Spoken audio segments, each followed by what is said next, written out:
Please welcome Christopher Harrell, Chief Technology Officer at Yubico, and Alessio, Vice President of Engineering for Product Development, presenting Scaling Trust with Security Key and Post-Quantum Readiness. Hi, everybody, and good morning. I want to talk to you today about some history and some kind of exciting things that you can do today and some things that you'll be able to do in the near future. And we have a mixed audience, so, I don't know, I can't really see you guys from the lights, but we're going to do some older stuff pretty quickly, and we're going to go through that fairly fast so that we can get to the exciting stuff after that. So we've been dealing with passwords for millennia, usually at the other end of a spear. Passwords are shared secrets. They're meant to be shared. You get a challenge. How do you pronounce this word? What's the secret word? And you give a response. And then in modern times, this happens with teletypes back in the 1960s for time-varying systems and persists to today with things like internet login.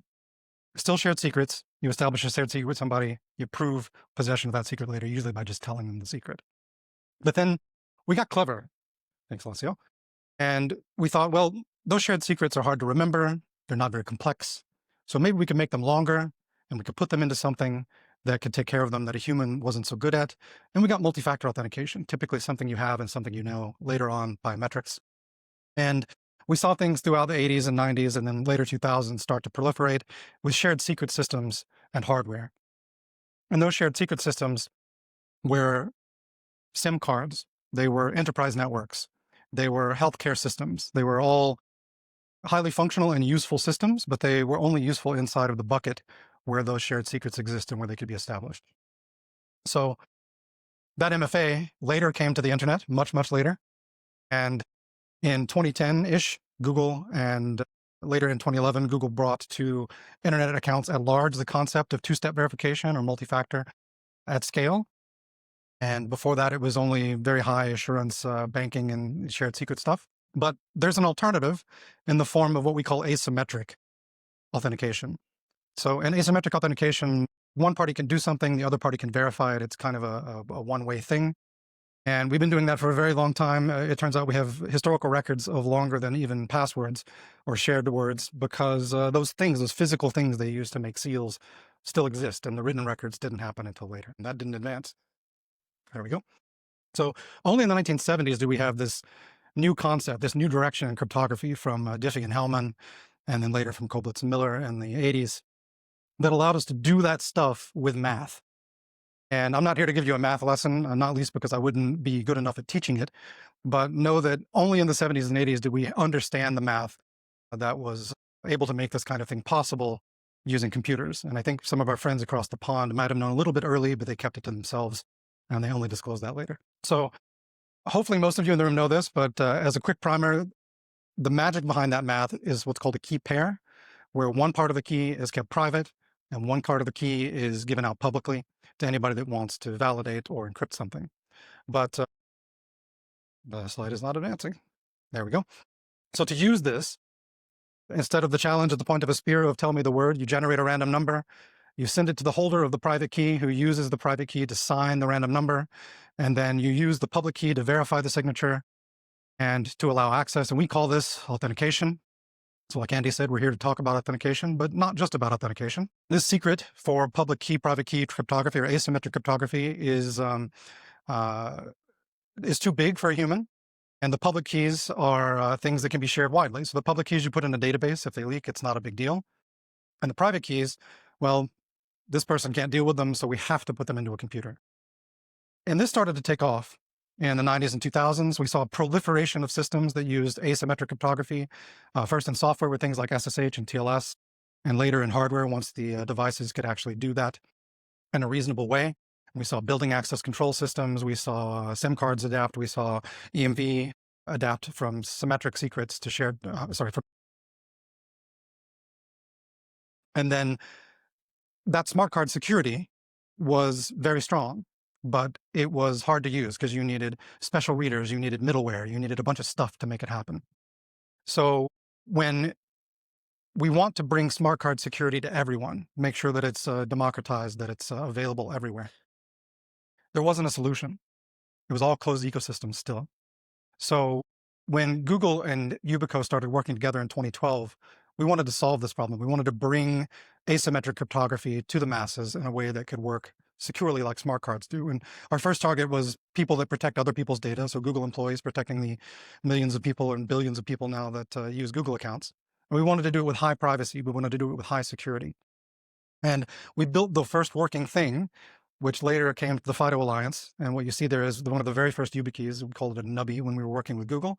We brought that to FIDO in 2014, and that became FIDO U2F. And in FIDO U2F, other than web browsers and websites, we basically have two things. Those two things are authenticators, which the YubiKey was really the only authenticator when this came out. And then secondly, we had credentials, these public-private key pairs. It's true to this day. It was a game changer. We started to see huge adoption. But then FIDO 2, we said, well, what else can we do here? What else is missing to make this applicable at scale? And our vision was always to do this. And we have the same authenticators. They look a little different. We have the same credentials, but we added additional authenticators, the devices people already had in their possession, their computers, their phones.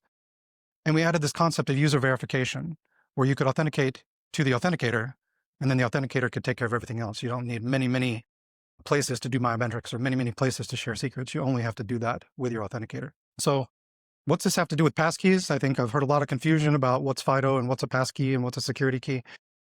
It's really the same stuff. And we're super grateful for the name because all of us nerds building this stuff had terrible names like FIDO, WebAuthn, discoverable, UV bearing credential. And then Apple came along and gave it a glow up and they called them passkeys, which we're very grateful for. It's accessible. It's very clear that passkeys enable passwordless. And it's the same credential, but with a new term and a new icon. We much prefer it. So we know about passkeys and we know about authentication, and we see recognition and we see scale about the security, the usability, the deployment. You're going to see some numbers this week about FIDO deployments using passkeys with lots and lots of users, and FIDO deployments using passkeys and security keys with a very high assurance uses. And you see third parties like Gartner recognizing that. But passkeys aren't just for authentication. So now we're moving beyond Authenticate into sort of Authenticate's future and FIDO's future. And I want to show you something. Hopefully this demo is going to be kind to me.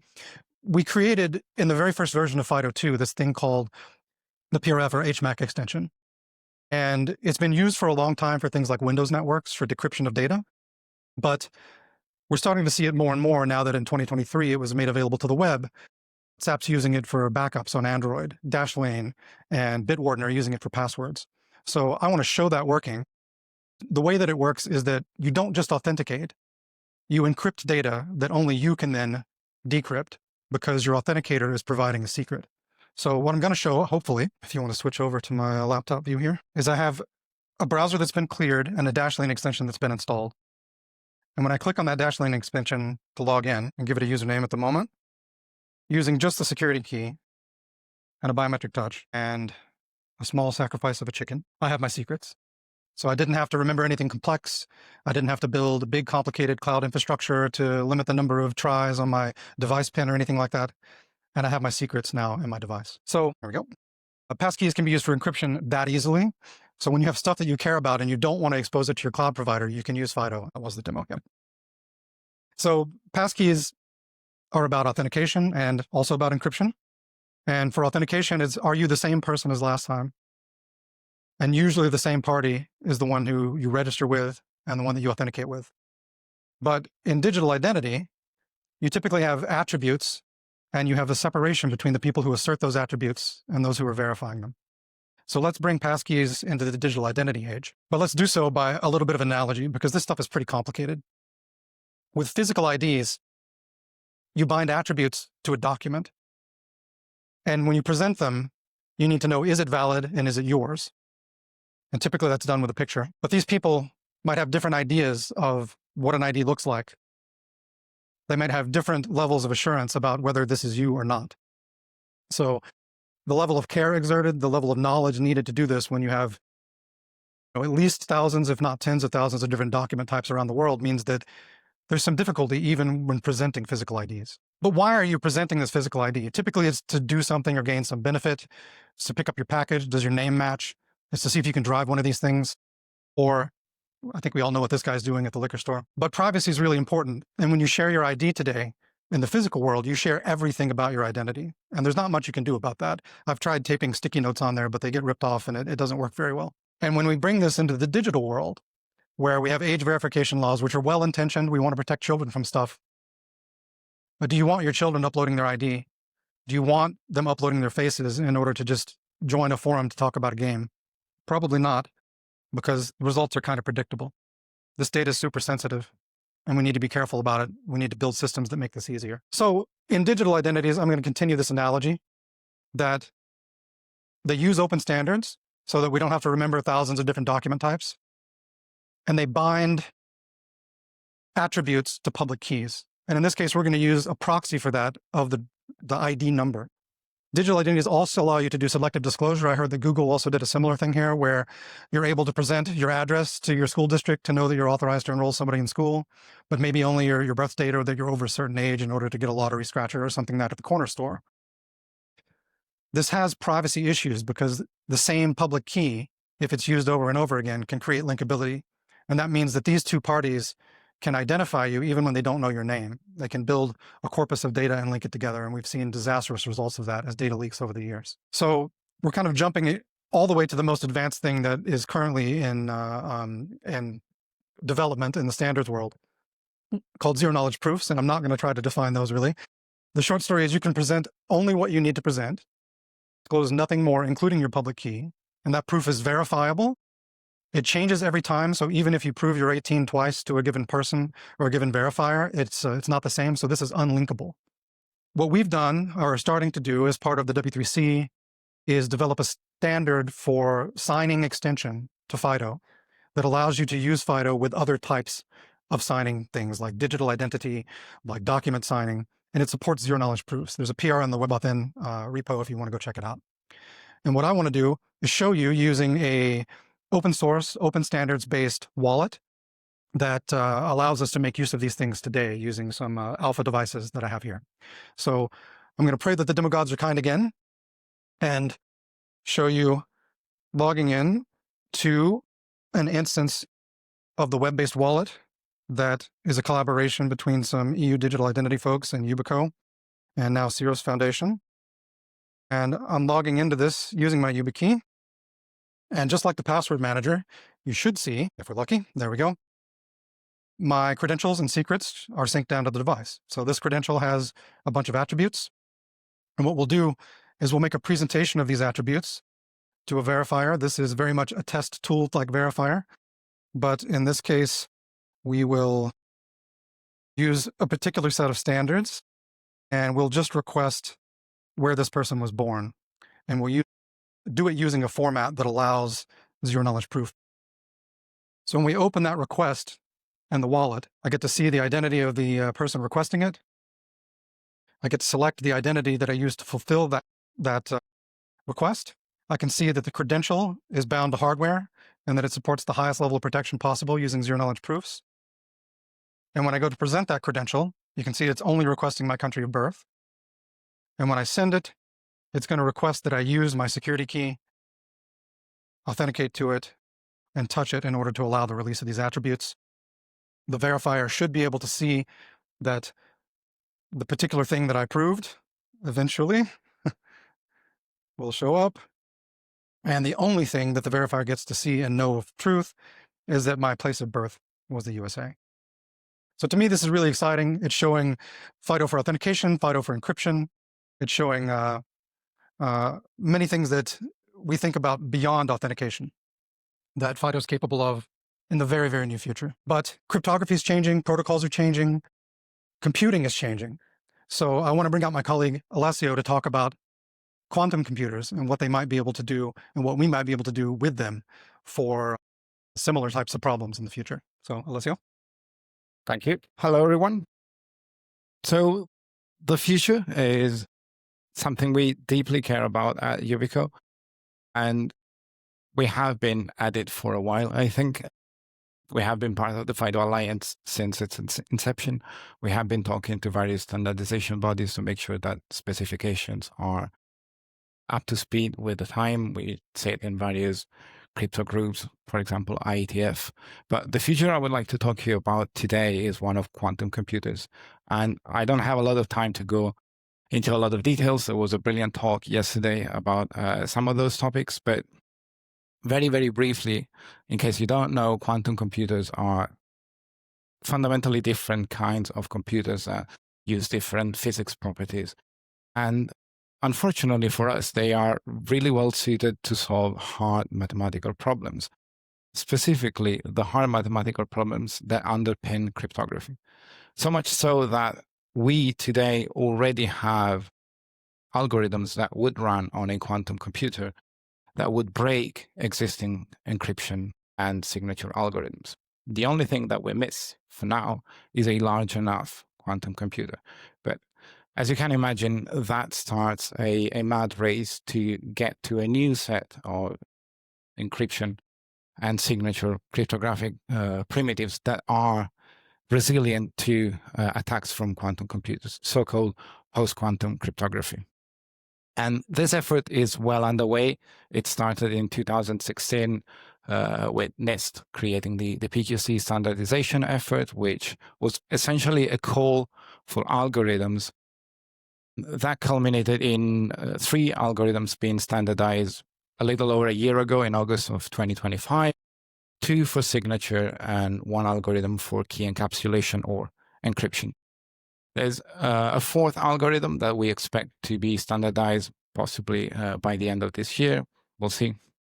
And the timeline we are up against is the interval between 2030 and 2035. It depends a little bit where you are in the world, but that's when a cryptographically relevant quantum computer is expected to be achieved or suspected to be achieved. And consequently, that's where governments and various bodies have used that date as when we expect to be fully transitioned to quantum safe cryptography almost exclusively. And you can say it's 5 to 10 years away. That is not a lot of time. How do we do that for FIDO if we need to transition everything over to quantum safe? Well, luckily, FIDO is a so-called cryptographically agile protocol for the most part, and that means it doesn't mandate specific algorithms. It lets 2 parties running the protocol establish whatever algorithm they like, as long they both have a list. As long as they can find a common entry on that list, they will use that algorithm. If that algorithm happens to be quantum safe, as far as FIDO is concerned, that's essentially an implementation detail. So all we have to do is specify new algorithm identifiers to put on that list, and we're good. And that's exactly what happens. That screenshot on the left-hand side of the screen is a document for standardizing MLDSA, all 3 parameter sets as part of COSA, so that they can be used in FIDO. That's not everything that needs to be done. There's a few things that are still left out and we need to figure out, but we are the perfect place to do so. We're at a FIDO conference. For example, the PIN protocol only uses non-quantum safe cryptography, Diffie-Hellman, for example. That will have to be upgraded to either a quantum safe algorithm or, even better, include some of that crypto agility so that algorithms can be negotiated in the future. And similarly, the attestation statement that is produced during a credential generation in a FIDO flow is quite larger with these algorithms. So there will be some tweaks at the protocol level to allow for that amount of data. By the way, if you are interested in looking at the document, you can find it here. There's a QR code or a link. So that's the industry. Then we have FIDO, and what about Yubico?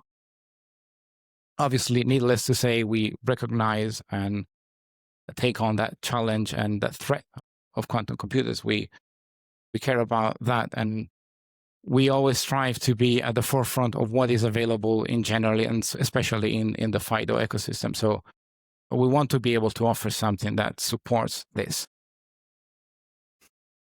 We have been spending time and understanding how to do that correctly, because these algorithms are quite new. They haven't gone through the same amount of scrutiny that classical encryption algorithms have gone through for the past few decades at this point.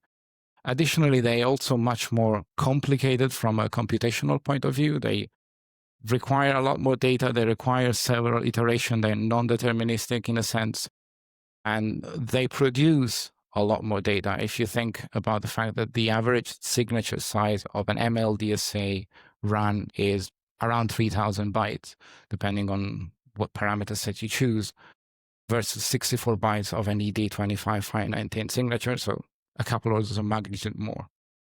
So a question we've been asking ourselves is, can this even be done? Obviously, being Yubico, when we say that, we mean on a YubiKey. Can that even be achieved on a very, very constrained device like a YubiKey, where 1,000 bytes is a lot?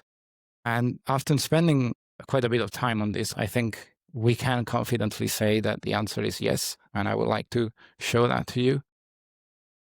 Let's see. So what we have here is demo.yubico.com, our demo website, if you're familiar with it. There's nothing special about it, except we recently updated the website to add support for MLDSA. As you can see here, it supports all 3 parameter sets. Since we don't have a lot of time, let's go directly to the bigger one just to show that. What I also have in my hand is a YubiKey shaped device, and without too many qualifiers, if I just connect that and click on create, you see the device starts blinking. So if we now touch the device, we get a successful registration. We get a credential in the corner. If you know where to look, you can actually see that this was an MLDSA 87 -50, -50 ID credential. And if you now try to use that credential by saying we would like to perform an assertion and click on the assert button, hopefully you can see the device blinks again. I'll touch it and voila, we get a successful login in the bottom left corner. And if you know a little bit about FIDO, you know that you'll get a container with a signature here. And since this is an MLDSA signature, the signature is very, very, very, very long, and it keeps going. So that's some of the fun with those. Let's see if this still works, which maybe it does. Something else I wanted to show you is another website. So this is webauthent.io. Obviously not a Yubico website, but this too was recently updated to add support to MLDSA. And let's specifically worry about MLDSA 44 in this case. So if we add a username, hello Authenticate, and tap register, you can see the device is now asking me to tap my YubiKey. So this is going to be over NFC, and success. I can now try to authenticate. I will do just that. Tap on that button, present my YubiKey again, and voila, I'm logged in. And you can see the credential was an MLDSA 44 credential towards the bottom. By the way, shout out to Matt Miller from Cisco Duo for putting this together. Thank you very much. It was very helpful. So if we could switch back to the slides. Mostly what I wanted to show you that we think that this is a real challenge. We want to do more than just see how do we get there. We want to start showing how this can be done within FIDO and highlighting what are the things that still need to be done. But the good news is it exists today. It's here. It's real. It supports all 3 parameter sets for MLDSA, 44, 65, and 87. Works with the FIDO flow that we all know and love. It doesn't stand out, and that's exactly by design. That's the whole point of it. It has good enough performance, even over NFC, which is notoriously a little bit slower than everything else, without going into details with numbers. And something you couldn't see today was that it does a bit more than FIDO. Those algorithms can be used in other situations, but I'll leave that for a separate conversation. Just one final thing is everything you saw now on stage. We talked about encryption at the beginning. digital signatures, digital identity verification, now PQC. If any of this resonates with you, if you are curious about any of those things, please come and talk to us. Scan that QR code. You get a form where you can fill in and say, hey, I care about this stuff. I like to talk to you. Talk to us, talk to me, talk to Christopher. There's going to be plenty of folks around.